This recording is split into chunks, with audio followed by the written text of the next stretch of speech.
All right, back, back again, live, talking about Bellator 258.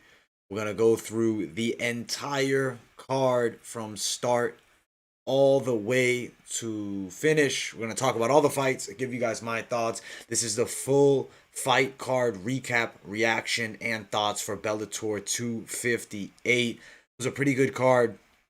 Solid action throughout. I was very impressed by Pettis in the main event. Rumble Johnson comes back from a lot of adversity in that co-main event. You look down the whole card, was epic action throughout, and this is definitely a card that I am very interested in talking about because it was high level stuff. It definitely had level of competition that's upwards of UFC talent. This card may have been better than the UFC events this week. I don't think tomorrow's UFC event has as many of the top flight guys as this Bellator card did. Because man, it was a great one. I'm looking forward to breaking it down. Make sure you guys, whether you're watching live or on replay, make sure that you all smash that like button. Subscribe to the channel if you're new here. We're breaking down the entire card from top to bottom. What a card it was. Let's talk about the first fight of the night. This one here was Eric Perez and Blaine Shutt. Shutout performance for Eric Perez. Dominant unanimous decision display. This is the win he needed for his career in Bellator. Started off 0-2, fast knockout loss and a dominant unanimous decision. Comes out there and dominates Blaine Shutt here. Definitely going to skyrocket Eric Perez forward into this Bellator bantamweight division, which is just so stacked and it's packed. Yeah, I will agree, man. Totally amazing card. Really enjoyed watching it. Great performance by Eric Perez. Blaine Shutt, always game. Perez gets it done. He moves on. I don't necessarily know if he'll get a top or even ranked guy just yet. I think he needs one more against somebody like a Blaine Shutt level or a little bit above to get him back into the winning waters. Johnny Soto, Weber, Almeida. What an upset that was. Almeida, 5'7", hot prospect, had all the hype behind him, Machida protege, and man, Johnny Soto put an end to it all. Beats him by a unanimous decision, turns it up with the wrestling in the second and third round after a first round that was very shaky, and Almeida looked fantastic. Bad loss for Almeida here. He's 33 years of age. It's really a now or never push, and he just took a tough loss to Johnny Soto, a guy who also missed weight, which is something to note. But Soto does get the big win over Weber Almeida here. He moves forward. He's 4-1. We'll see where the ceiling lies. Striking level of Soto is not elite level, but the grappling game is very good, and it was enough to beat Weber Almeida here. And also the gas tank of Johnny Soto is something to pay attention to. He's a tricky fighter and maybe can get some more underdog pickups on him sometime in the near future if he's going to be a dog fighting some of these guys that are more priority strikers because his grappling game is very good. So congrats Johnny Soto there for Weber Almeida. Tough loss and really limits his ceiling big time in my viewpoint right now because it's 33. It was now or never. He loses. This one was another massive upset. Johnny Campbell puts down and chokes out Henry Corrales. Minus 900 favorite Corrales, plus 585 dog. Campbell was more than live. Awkward style was catching Corrales with just freaky looping punches. It was all Johnny Campbell here. I was superbly impressed by his performance. Tough Boston cat. These Bostonians, they're hard-nosed and they can fight. They absolutely can. And he puts it on Henry Corrales. Submission in the second round. Corrales' technical boxing from inside was looking decent. His straights looked decently good, but Johnny Campbell was just threatening with awkward looping shots. And this is MMA, not boxing. And Campbell's very unique style got him the win. He also has a excellent level of head movement and he can see punches coming. His eyes are at a very high level. His boxing knowledge seems to be pretty solid even though his style is extremely unorthodox and his punching is just very tricky and odd. Congrats to Johnny Campbell moving forward. He's now maybe a player in this Bellator bantamweight division. Beating Corrales is a notable name. They might give him someone of value. Off the top of my head, I don't have a name. We can try to pull up the Bellator rankings, but I don't necessarily think they'll do us too much justice here. Bellator rankings, I don't even know if they've ever been updated before. Let's see. Bellator rankings for the bantamweight men's division. Pettis, okay, so was unranked, but All right, so yeah, all right, he wasn't ranked, this being Corrales. So I don't know who's next for Campbell. Probably a decent test because he is somebody to keep an eye on. Great win for him. Really moves his career forward, skyrockets it. And now Johnny Eblin and Daniel Madrid, we thought the dogs were coming out heavy, but then Daniel Madrid gets slept in the first round by Johnny Eblin. He trains with Masvidal. That was absolutely evident. What a performance he put on. He closes distance, lands a massive hook, drops Daniel Madrid, and unloads some ground and pound. You could tell Madrid wasn't supremely comfortable on the feet with Eblin. Yes, he was shorter, but his movement was excellent. The way he closed distance and got inside was an extremely high level. His striking is no joke. He showed a lot of good grappling skills. His wrestling from the top position is excellent. But now he shows another edge to his game. He can absolutely strike and mix it up with somebody that's especially not extremely well versed in the striking like Daniel Madrid. Madrid's okay, but not extremely well versed. Johnny Eblin gets an awesome win, super impressive performance. He moves forward. I want to see where he's ranked in this middleweight division because I think he's versed to make a run. Eblin, number 6 in the world after being an unranked guy. Who does he get next? Well, there's some availability. Maybe Eblin, potentially, versus Charlie Ward. I wouldn't be opposed to that fight. Maybe Eblin fighting Mike Shipman. We'll see what's next for him. I think maybe the Charlie Ward fight, that could be interesting. If they really want to skyrocket him forward, they could give him John Salter for a number 1 contender fight, but I don't know if that's exactly what would be in Bellator's best interest. For Madrid, he'll still be around. I don't think they cut him, but not going to be fighting top-ranked guys. Probably somebody coming off of a loss, maybe somebody Bellator is looking to build back up. The next fight on this prelim card, Patchy Mix and Albert Morales. Morales had some moments in the fight. On the feet, he definitely had Mix's number. Mix gets it to the ground, does very good work from there. Morales was more game than anyone could have ever expected, but still, Patchy Mix in the 3rd round was able to get that submission. He defeats Albert Morales, but I don't think he does much for his stock in that weight class of bantamweight because he really struggled. He's ranked number 2 in the world against an unranked guy outside of Bellator. He had a hard fight. He won, but it was a very hard fight. Patchy Mix, top of the line guy. I think Sergio Pettis, the champion, sitting at there. I don't think we do Patchy Mix versus Pettis. I think you might see Stotts fighting Sergio. Maybe they even go James Gallagher versus Sergio Pettis. For Patchy Mix, though, I feel like he needs to fight someone a little bit lower ranked here. Maybe Lugo, but that's a tricky fight. Lugo's top rated. Maybe they give him Magomedov. If they want to give him a ranked guy, it's going to be tricky. But, Bellator sometimes doesn't give ranked guys to their ranked fighters, as we saw with this matchup. Patchy Mix gets the win. We'll see what's next for him. Don't have an exact name. It's really going to depend on the interest of Bellator and what they're looking to do with him. Lorenz Larkin in the next fight had an ultra competitive fight against Rafael Carvalho. Carvalho had good moments. Ultimately, though, victory for Lorenz Larkin. Good performance for him here. You know what? Take that back. Not a good performance for him here. An okay performance for him here against a very long and rangy Carvalho. But exactly as I always say, Lorenz Larkin looks way worse at middleweight than he does at welterweight. I thought Carvalho could have won the fight. The fight IQ necessarily wasn't the best there, but he was getting tired. He was gassing, and Lorenz Larkin is explosive with a lot of power. Split decision win for Lorenz Larkin. He needs to get his ass back down to 170. I think he's a contender there. He's not at middleweight. Thankfully escapes with a split decision over Rafael Carvalho, who was supposed to be fighting in LFA this weekend, and then got this fight against Lorenz Larkin. So Lorenz, good performance there. Gets himself a W. But again, not a good performance. I keep saying good performance. It's good that he won, but not a great performance. Dropped to 170 pounds, Lorenz Larkin. That's where you are best. At 170, I'll throw a matchup idea maybe for him. I do think that even in loss, maybe Carvalho gets to stick around in Bellator a bit longer. Unranked? Lorenz Larkin. Okay, he's not ranked. I'm not opposed to Lorenz Larkin fighting against Michael Venom Page if they need a guy for Page. I like that fight. I also like a Jason Jackson fight. Either way, those would both be very intriguing matchups, and I'd be open to watching them. I would also be open to watching a Paul Daly rematch, but I do doubt that they do that for Carvalho. Probably someone unranked at middleweight if they want to give him maybe a more fair shake. Give him Daniel Madrid on a low end of a card, and let's get Carvalho a win. He is a former world champion. Now, the featured prelim fight, Rafael Stotts versus Josh Hill. Stotts put it on. Josh Hill improved. Why he is expected to be a future title challenger and maybe even future world champion. He's the teammate of the current champion now, which will be a somewhat tricky situation. But at the end of the day, Rafael Stotts is right there for a world title shot. Beats Josh Hill in the stand-up. Very technical, intelligent performance. Beat him on the ground, too. Rafael Stotts is the real deal. Josh Hill, very durable, tough guy, and you got to give him the due respect. He's very skilled in his own right, but just not at Rafael Stotts' level.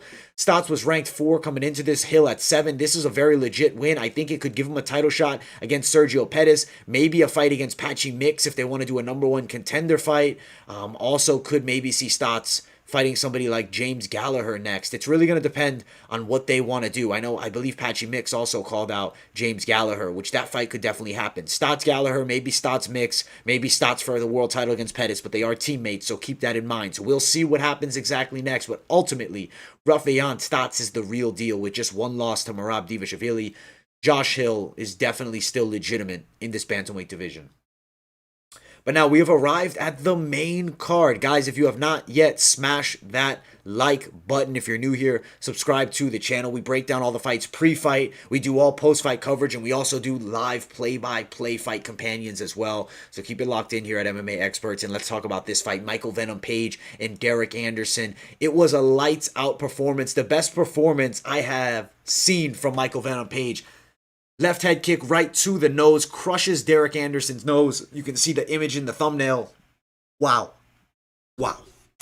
I was superbly impressed by Michael Venom Page. He, to me, skyrockets his stock, proves that he's legitimate, because nobody really does that to Derrick Anderson. And Michael Venom Page destroyed his nose. They stop it in the corner. The knockdown was legit as well, or at least a stumble that his legs gave out from under him. I think Michael Venom Page is a serious contender. I am interested in him in Lima too. Amosov less interested just because that's a very tricky grappler to deal with. I think Michael Venom Page is a hot prospect in MMA. Maybe he gets that world title fight. Maybe somehow if his contract ends, he ends up inside of the UFC, because I would be interested to see him facing off against some of the best welterweights in the world. Very good style. And just a guy that I really enjoy watching. Number 2 in the world, Michael Venom Page. If it's not the winner of Amosov in Lima and he wants to fight before then, give him potentially Jason Jackson. I think that's a fair fight.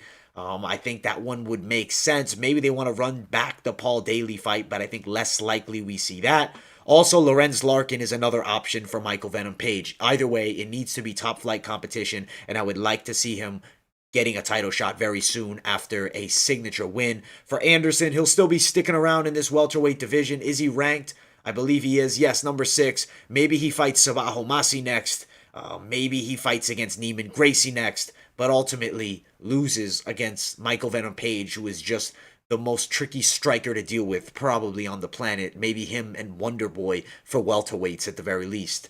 Next fight of the night, big upset cashing here. Peter Quilly, upset. Big dog of the week gets it done. He wins the fight. Granted, Pitbull was doing very good in that first round. Competitive second round. Quilly opening up Pitbull from the bottom. And the doctor advises the referee to stop the fight.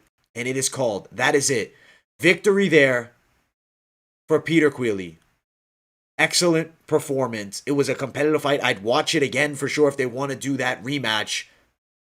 That nose got smashed, just like you guys should smash that like button. I love what Yayi just said. Shout out to you. What's going on? Daha Vanderpool, Bryant.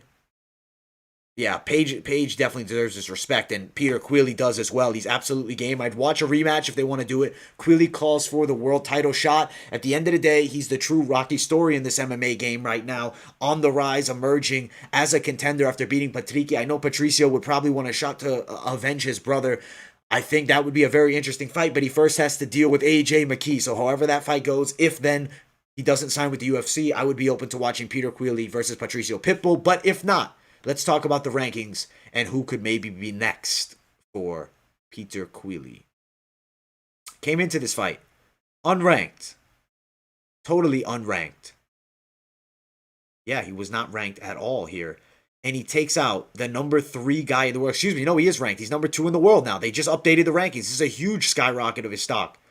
I don't think they do the Brent Primus fight. I don't think that draws much eyes. I think you go either Peter Quilly fighting for the title against Patricio, or you go Peter Quilly, Benson Henderson next, but I don't think they'd give him Bendo. I think we're gonna go Quilly versus Patricio or a rematch with Patrici, and then maybe if he wins that, he would get the title shot. Either way, very interesting weight class here. I doubt they give him Dan Moret, who's towards the back end of the weight class.